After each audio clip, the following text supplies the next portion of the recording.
Hey everybody, have you ever had that feeling?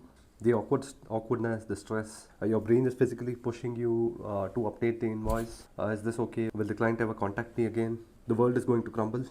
Okay, maybe the last one was a bit hyperbolic, but the fact is that many of us feel deeply uncomfortable about money, asking for money. Today, I want to talk about that feeling, what happens, and how to bypass it, if not completely solve it.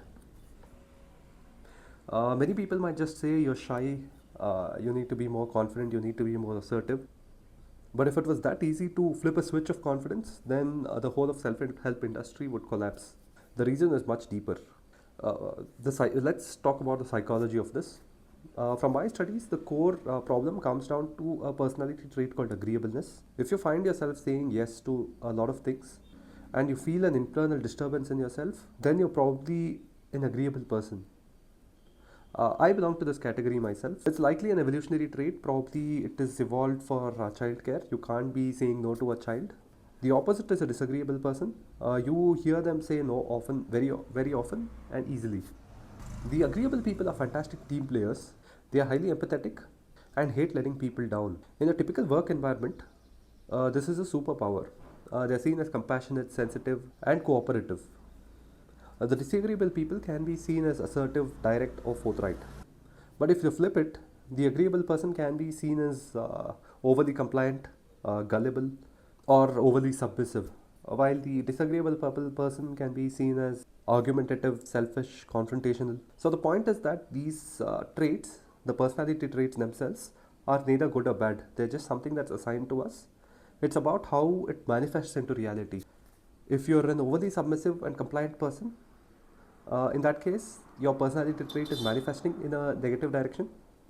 If you're kind and compassionate, that's a positive manifestation of your personality. In a similar way, for a disagreeable person, if you're rude or if you're being disagreeable for the sake of it, you might be filtering out many good ideas that people give you. If you're using your personality trait as for being assertive, then you get things done, which is positive. My point is that your friend who is a disagreeable person is not a bad person, and you who are agreeable or empathetic are not a good person just because of this feature. It's about how we manifest these personality traits into reality. This long segue was to say that there is no point stressing about these things, why another person is growing, and be envious, and why they have it easier in business and I don't. We just have to accept and then try to figure out how to navigate our own constraints. The challenge for an agreeable person is that we are wired to avoid conflict. In the safe societies that we live in today, the conflict may not be wars or it could not be about food. It could just be perceived conflict. It could be because of your upbringing or genetics. So, something our brain perceives as conflict, uh, our brain tries to avoid it. So, in this case of writing the email, your brain perceives it to be a conflict, so it's actively trying to avoid it. This feeling causes a measurable drain in your mental energy. This brings us to the concept of willpower. Let's imagine that you have a friend, you're both freelancers and you're at about the same competency levels in the core competency that you work on. Say, let's consider it to be designing for now. You're similarly skilled, but you see him earn way more than you and is getting more opportunities, and it's slowly building resentment. Let's consider these two batteries. The left one is of your friend and the right one is yours. You've gained some weight recently and you're trying to bring it down. You don't particularly enjoy going to the gym and you consider it as a chore. So every day that you push yourself to go to the gym, you're losing a lot of mental energy. So when you wake up, both your batteries are at 100%. And since you pushed yourself to go to the gym and did your 1 hour, that drains your battery to about 80% now. Your friend who's been going to the gym for a long time, his battery has changed his drain by 1%. So his is at 90 and yours is at 80 now. You come back home and you find yourself a mail from your client asking for a scope change. And that and you understand that it's a complex change and might need about 2 or 3 days of your time, and you have other commitments that have built up.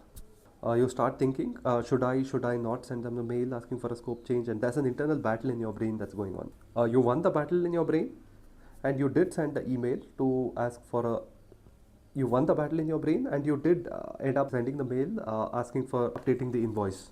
This internal struggle, however, cost you about 25% of your willpower. So now you're at 55%. Meanwhile, your friend gets a similar email. He doesn't see it as a battle to be fought. He just sees it as a next logical step, at the next business transaction, and he just drops an email in a matter of 2 minutes, and it's done. So that cost him like 1 or 2 points of his willpower. So he's still at 98, 99%. But you're drained to 55% now. By the end of the long day, if it's a complex work, you need your willpower, you need your mental energy to do things. So by the end of the day, you're at 2%, and for the equally complex work, your friend has drained down to 50%. The pattern continues until you decide to quit your gym. So that saves you about 20%, but it's not a good long-term solution. And the cycle continues. You build resentment, and you make statements like the world is not for good people, the world isn't fair. This whole concept is called ego depletion. It was based on a concept by Ray Baumeister. Every emotional decision that we make uses some energy, and we have a finite amount of energy left. For your friend, it was not an emotional decision, it was just a next logical transaction. So for him, it did not deplete his reserve. For you, it was a major event that cost you energy that you could have otherwise used for your actual work and for maybe your next client meeting or something. The solution: it is very difficult, if not impossible, to change your personality. The immediate need is to bypass it. The key is to establish clarity of thought through systems. If you have a standard operating procedure set beforehand, you don't have to react emotionally to every small change. You treat the system as the highest authority. Here's how I do it. You can do a brain dump onto ChatGPT. I call it free writing. So you can just write down your stream of thoughts as it comes. You could be typing as simple as I don't even know what I'm typing anymore. But that is the point. We do this for 10 to 15 minutes. You have a huge paragraph that is mostly muddled because your brain has been muddled with chaos. But out of that chaos, you can bring order using AI. It is good for people who have a chaotic brain to get clarity of thought. But try and redirect these topics to your work, because that's what we're talking about. And ask ChatGPT at the end to build a standard. These are your problems, and this is how my brain works right now. I want you to bring clarity of thought. I want you to build a system, a standard operating procedure that has finite boundaries and a proper framework. And ChatGPT can give you a master prompt that you can use it anytime. So now this is your Bible.